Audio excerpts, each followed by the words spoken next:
Well, most people know me as the Cupcake Lady, the Gigi of Gigi's Cupcakes. Long before I ever wanted to be in the baking business, and I was swirling and frosting and selling millions of cupcakes, I wanted to do something else.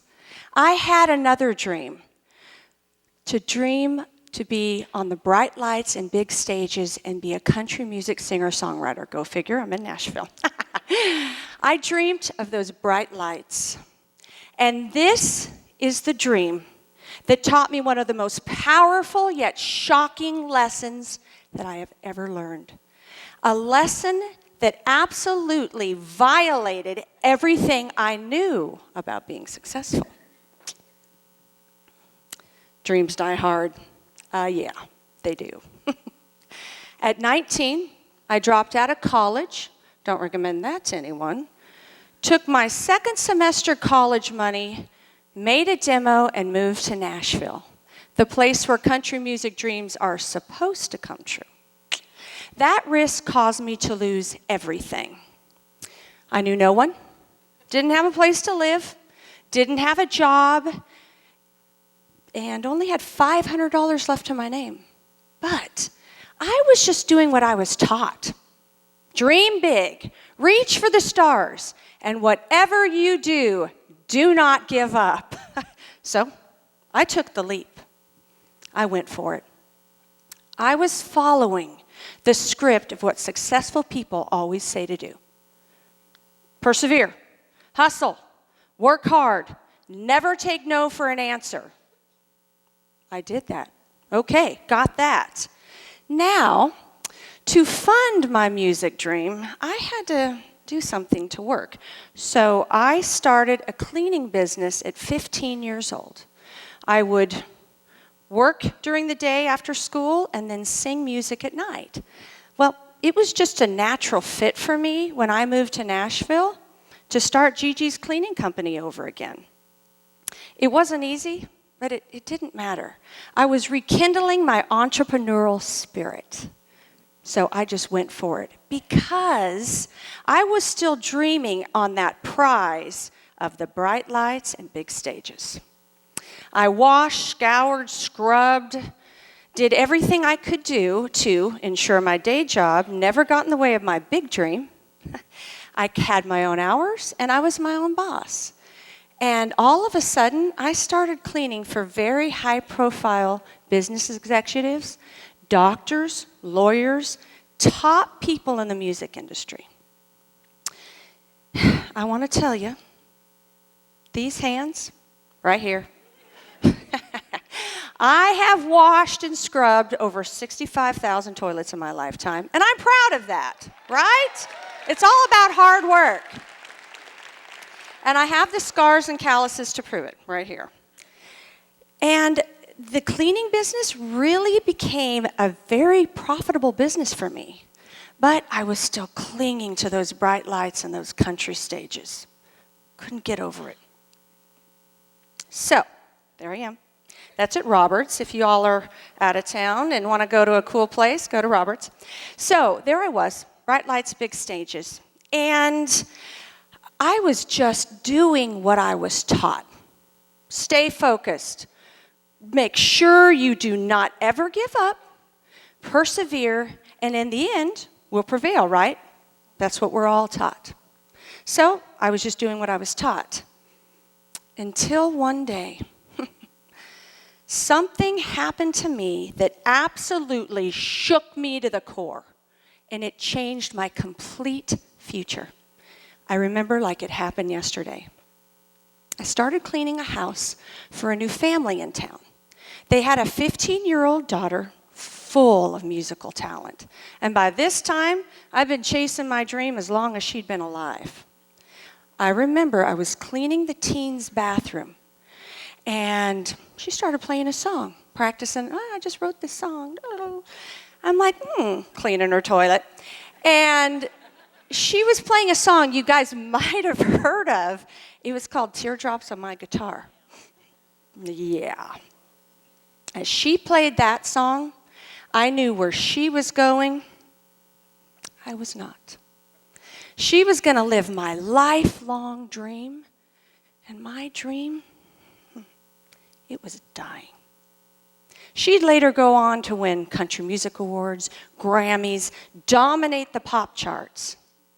And there I was, a broken down 30-something-year-old country singer with no job, no career, no college education, and a dead dream.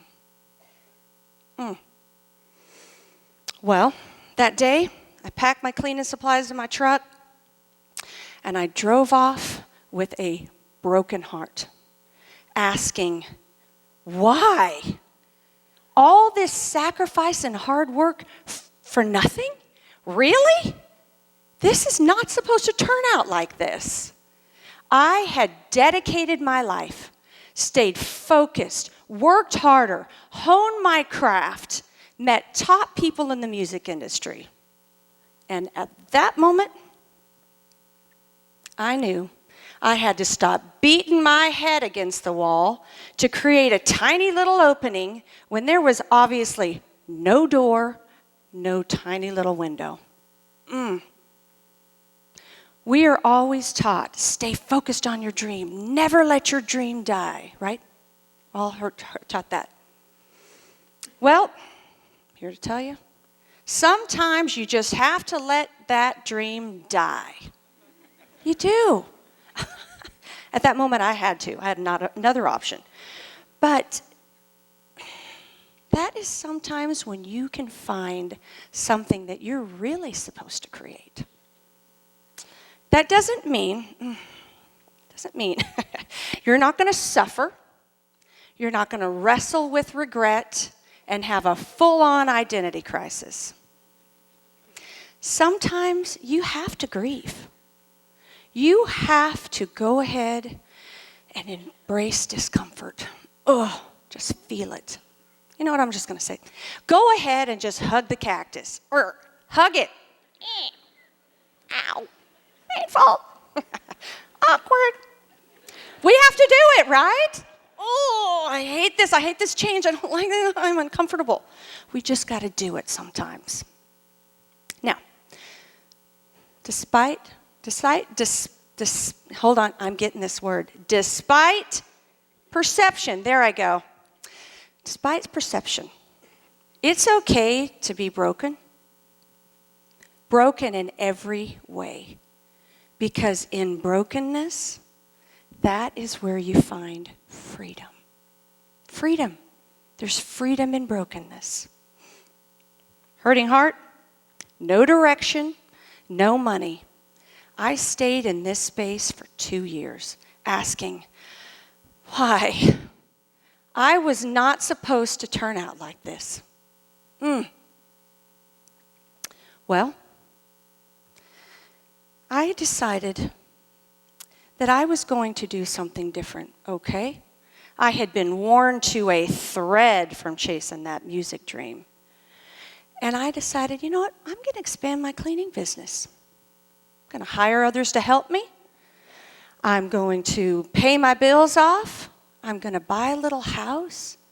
Now, it wasn't my dream, but I was finally stable. I had an anchor. I felt good about it. But I still had this something inside me, like I wanted more. Have you all ever been there, like in your gut, you know there's something more, but you just don't quite know what it is yet? Well, I have personally always had a complicated relationship with stability. On one hand, we need routines and rhythms to flourish as people. On the other hand, stability can cause stagnation. Stagnation can suffocate dreams and new creativity. So, there I was. What am I going to do? To recreate myself, I don't want to be stagnant. I had to be comfortable with creating me again and all the pain that comes with those possibilities. So, okay, let me recreate.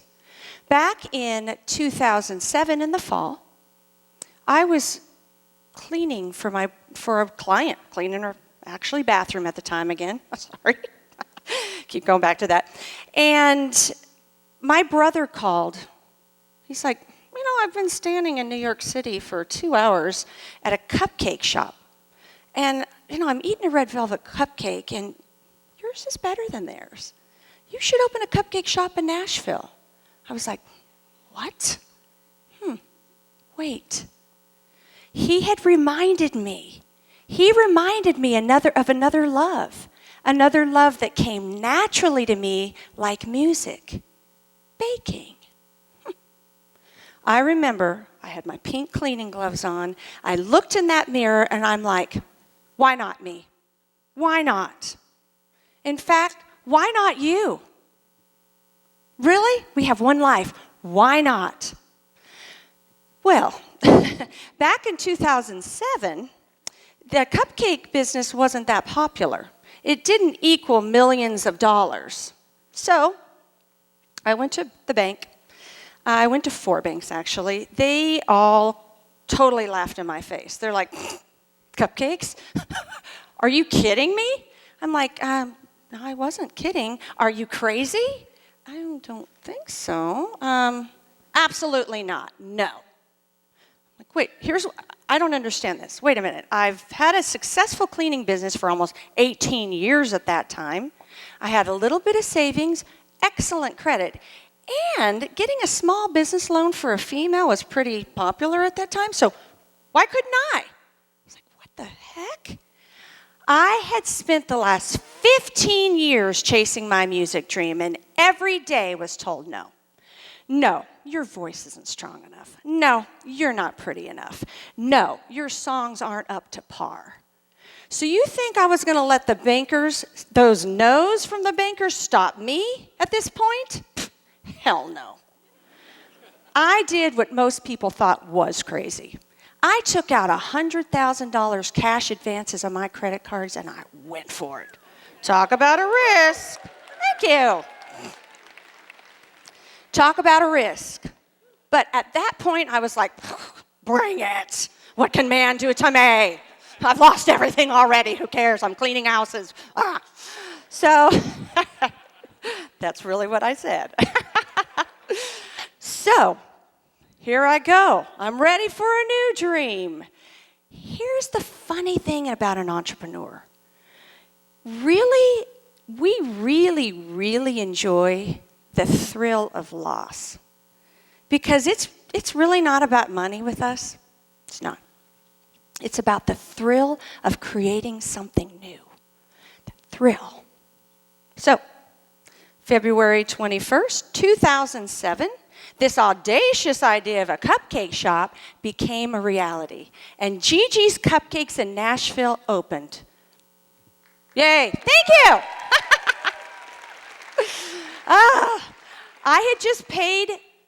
I had just cleaned 2 houses to pay the plumber who was waiting at the store. And at that time, after I paid that check, I had $33 left to my name. $33. The next morning, I opened my doors and I prayed for customers. And guess what? Holy crap. Lines formed. I was in business. I couldn't believe it. I was like, wow, they're coming in. When I had this dream, I just wanted one cupcake shop. Just one dream. I'm good. I'm good. I could have let the pain of rejection paralyze me from dreaming big again. I want to tell you, don't let fear stop you. Here's what we're not told. It's okay to have a dream. Get up there, stumble, fall. Pick yourself up, dream again, get up there, stumble, fall, dust yourself off. Pick yourself up and do it all over again and have the guts to redream. It's okay. People don't tell you that, but it's okay. You know what? Who cares what people think about us? I mean, really? Is rejection that big of a deal? Don't be afraid to fail. So, turns out my cupcakes had a snowball effect, something I had never experienced in my lifetime. They became in demand across the country. All of a sudden, this guy wanted one in Indy. This guy wanted one in Texas. I want one in Phoenix. I'm like, I felt like a toddler. I'm like, no, I'm not sharing. These are my cupcakes. I had just struck cupcake gold. I wasn't about to give away my nugget, I'll tell you that. I'm like, no. After a lifetime of losses, I was finally in this winner's circle. Man, it felt good, safe, and stable. Here's the interesting thing about dreams. They are not stable, safe, or predictable. Playing it safe, it never crossed an ocean, never went to the moon. It never inspired millions of people. Did it? No. So, here's what my new dream became.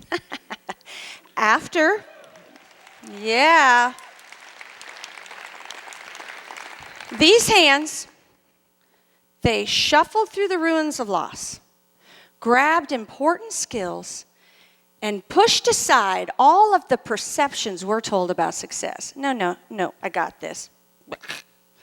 No. Now, these hands, same hands after I've washed and sterilized them, I promise, have frosted over 1 million cupcakes and more to come. 1 million cupcakes! Who knew? So my dream has come into this reality. We have sold over 100 million cupcakes. We are in 24 states. We have more than 100 stores in 10 years, and we are the largest cupcake franchise in the world. From a dream. Thank you. I love that pink. Can you tell? Okay. As humans, we are made to create. But when you create, you're going to lose. Your dreams are going to change. They're going to evolve. And some may even need to dissolve. Right? Evolve or dissolve. So, I'm going to challenge you. Dreamers, the world needs you. Get out there, get your hands dirty, and work to create something awesome. And don't be afraid to lose. Because, let's remember this. We have to let go of our dreams that we had in order to realize those dreams to come. When you are truly able to do this, that's when you're going to taste sweet success. Mwah. Thank you.